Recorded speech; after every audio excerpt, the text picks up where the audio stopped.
You have felt it before. A doll's eyes that seem to follow you. A robot that smiles just a little too slowly. A face on a screen that looks almost human, but not quite. Your skin crawls before your brain even knows why. That reaction has a name. Scientists call it the Uncanny Valley, but the real answer is far stranger than a glitch in modern technology. Because that feeling did not start with robots, it did not start with animation. It started tens of thousands of years ago, in a world where telling the difference between alive and not alive could save your life. Let's go back. Picture your ancestors walking through a forest at dusk. A shape lies on the ground ahead. Is it a sleeping animal? A person? A corpse? For a few seconds, your ancestor's brain runs a silent calculation.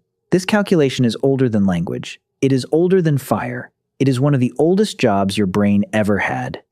In 1970, a Japanese robotics professor named Masahiro Mori noticed something odd.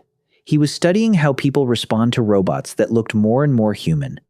At first, familiarity rose the more lifelike a robot became. People liked robots with faces. They liked robots with expressions. But then something strange happened. Right before a robot became fully convincing, comfort collapsed. It plunged into revulsion. Mori called this dip the Uncanny Valley. Why would getting closer to humans suddenly feel worse? Here is where the story gets interesting. Mori was describing a graph. He was not explaining why the graph existed. That question would take decades and a much older map of the human brain to answer. Your brain has dedicated circuitry for detecting faces. This circuitry fires within milliseconds, long before conscious thought kicks in. It also has separate circuitry for detecting motion, expression, and intention. Most of the time, these systems agree with each other. A human face moves like a human. A human body breathes, blinks, and shifts weight in familiar rhythms. But what happens when they disagree? This is where researchers like Thalia Wheatley and Christine Lusser found something remarkable. In their studies on the border between human and object, they discovered that your brain does not treat alive and not alive as a simple switch. It treats them as a spectrum, and there is a specific point on that spectrum where your perception hesitates. Something looks human enough to trigger your face detection system, but wrong enough to also trigger your object detection system. Both systems fire, both compete. And that competition is what you feel as dread. Think about it for a moment. Have you ever looked at a mannequin and felt a flicker of unease? Have you ever seen a photo of someone sleeping so still that for 1 second, your stomach dropped? That flicker is ancient. It is not fear of technology, it is fear of ambiguity. Your ancestors needed to know immediately whether something was a living ally, a living threat, or a dead body that could carry disease. This is where evolutionary psychologists point to something even older than the face. They point to disease avoidance. A corpse looks almost human. It has the right shape, the right proportions, sometimes even the right expression frozen mid-thought. But it does not move the way living things move. And a body that carries the shape of life without the signs of life was, for early humans, a walking warning sign. It could mean infection. It could mean death nearby. It could mean predators were close enough to have killed something recently. Researchers studying pathogen avoidance behavior have found that humans show heightened disgust responses, specifically towards stimuli that resemble corpses, decay, or bodily malfunction, even when no real threat is present. Your brain would rather overreact 1,000 times to a doll's face than underreact once to an actual corpse. That is not a flaw. That is a bargain your ancestors made with survival, and you are still paying the interest on it.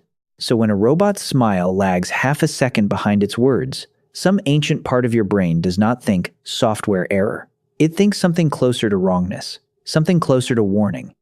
Now here is the twist. You would expect this reaction to fade as we get better at building lifelike machines. It has not. If anything, it has become more specific. As computer-generated faces in movies and video games have grown more realistic, audiences report feeling more discomfort, not less, right up until the technology crosses fully into believability. Animation studios learned this the hard way. Certain early attempts at photorealistic human characters were pulled from theaters and reworked because test audiences described them, almost universally, using words like dead and wrong, even though nothing about the characters was actually threatening. Why would a cartoon trigger a survival instinct designed for corpses on a savanna? Because your brain does not know the difference between an ancient threat and a modern illusion. It only knows patterns.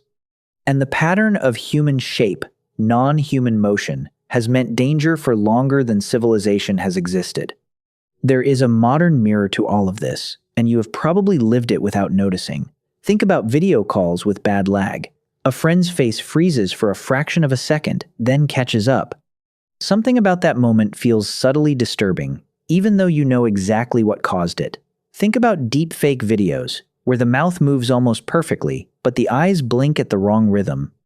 People report a visceral discomfort watching these clips, often before they can consciously identify what is wrong. Their ancient alarm system fires first. Their reasoning catches up seconds later.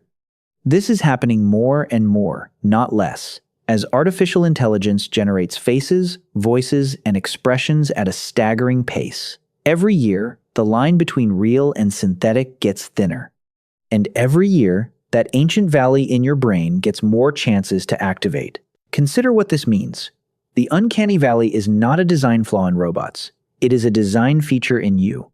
It is a warning system built across hundreds of thousands of years, refined by every ancestor who survived by correctly telling the difference between a sleeping companion and a dead stranger. You inherited their caution. You inherited their hesitation. You inherited that half-second flinch before your rational mind catches up.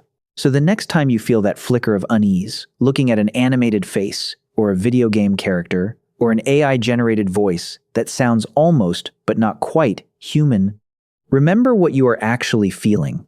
It is not irrational. It is not a glitch. It is one of the oldest, most reliable alarm systems your species ever built, still running quietly in the background of your mind, still asking the same question it asked around a fire thousands of generations ago. Alive or not alive?